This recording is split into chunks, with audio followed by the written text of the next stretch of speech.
উনি কোন হিসেবে বলেন যে অপসাংবাদিক জোট ননসেন্স বেড়া, তুই তো ঘুষখোর বেড়া। 24 ঘন্টার ভিতরে তার বিরুদ্ধে ব্যবস্থা না নেন তাহলে আপনাকে অফিসে প্রবেশ করতে আমরা নিষেধ করবো। একজন কর্মকর্তা সুন্দর কৌশলের ট্রেনিং নিতে হয়, কার সঙ্গে কি ব্যবহার করতে হবে, এই কারণে সরকারি ভাবে একজন কর্মকর্তা সুন্দর কৌশল ট্রেনিং নিতে হয়। কিছু কিছু কর্মকর্তা, কিছু জুনিয়র কিছু কর্মকর্তাদেরকে নিয়ে প্রায় 35 লক্ষ টাকার মতো কিন্তু কম বেশি হতে পারে, এরকম একটি টাকা আপনি নিজেই খরচ করে এই কাণ্ডটি করেছেন। সরকারের রাষ্ট্রীয় যে টাকা দিয়ে আপনি অপচয় করছেন, এই অপচয়ের টাকা আপনাকে ফেরত দিতে হবে। যারা ডিআরএম সাহেবকে অনুরোধ করব, আপনার কর্মচারীরা কোন ক্ষমতা বলে, কোন আইন বলে সাংবাদিকদের বিরুদ্ধে একটি ব্যানার সমাবেশের মানববন্ধনের প্রচার চালিয়েছে সোশ্যাল মিডিয়াতে। তার চাকরিচ্যুত না হওয়া পর্যন্ত আমাদের আন্দোলন চালিয়ে যাবো। ঘুষের টাকা দিয়ে ক্যাডার ভাড়া করে, আর কোন ক্যাডার? আমরা সেই ক্যাডারকে দেখতে চাই। কত বড় মাইকুল খেয়েছে ক্যাডার যে সাংবাদিকের সঙ্গে খারাপ আচরণ করে। আমরা ডিআরএম সাহেব যদি আপনি তাসফিরুজ্জামান বাবুকে 24 ঘন্টার ভিতরে তার বিরুদ্ধে ব্যবস্থা না নেন তাহলে আপনাকে অফিসে প্রবেশ করতে আমরা নিষেধ করবো। আমরা আপনার রাস্তা দাঁড়াবো, আপনার মতন বিবেচ্য কর্মকর্তার বিরুদ্ধে আমরা রাস্তা দাঁড়িয়ে আপনাকে অফিস করতে দেবো না। তাসফিরুজ্জামান বাবু নিজেকে কিভাবে আমরা নিজেও বুঝি না।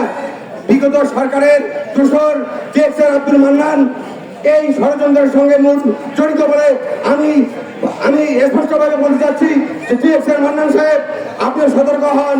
এখন আওয়ামী লীগ সরকার নাই, এখন বিগত সরকার নাই, এখন 5 আগস্টের পরে নতুন দেশ, নতুন সবকিছু হয়ে গেছে। অতএব আপনি বার্গেনিং করার চিন্তা ভাবনা করিয়েন না।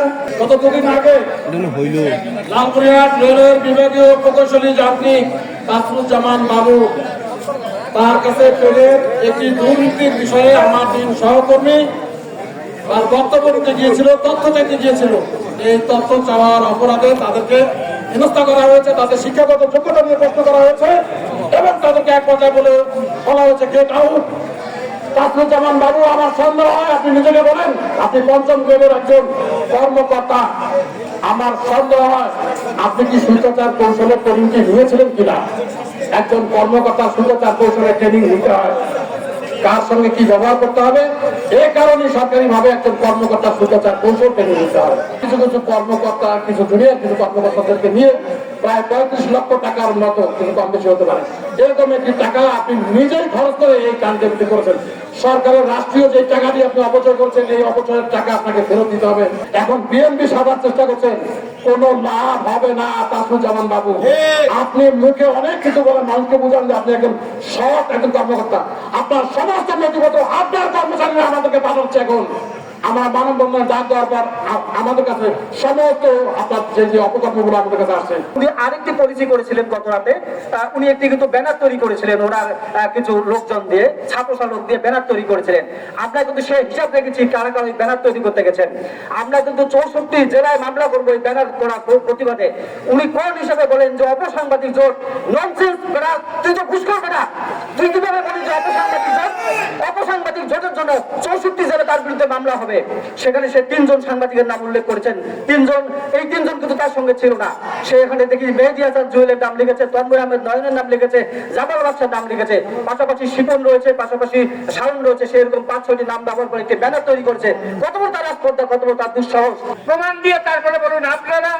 আমি জামিয়াত বিভাগের দায়িত্বশীল কর্মকর্তা যারা ডিআরএম সাহেবকে অনুরোধ করব, আপনার কর্মচারীরা কোন ক্ষমতা বলে, কোন আইন বলে সাংবাদিকদের বিরুদ্ধে একটি ব্যানার সমাবেশের মানববন্ধনের প্রচার চালিয়েছে সোশ্যাল মিডিয়াতে? কোন অধিকারে? এটি জবাব আপনাকে দেওয়া লাগবে, দিতে হবে। ভাগবাটোয়ারার অংশ তার কাছে চলে আসে। তা না হলে ওই কর্মকর্তার সঙ্গে কোনো সাংবাদিকের বাক বিতণ্ডার কোনো ঘটনাই ঘটার কথা নয়। আমরা আজকে এই মানববন্ধনে এসে হাতীবান্ধা প্রেস ক্লাব সহ হাতীবান্ধা সাংবাদিক সমাজের পক্ষ থেকে বলতে চাই যে কর্মকর্তা সাংবাদিকদের সঙ্গে অসৌজন্যমূলক আচরণ দেখিয়েছেন, তাকে অনবিলম্বে তাকে চাকরিচ্যুত করতে হবে, তাকে বরখাস্ত করতে হবে।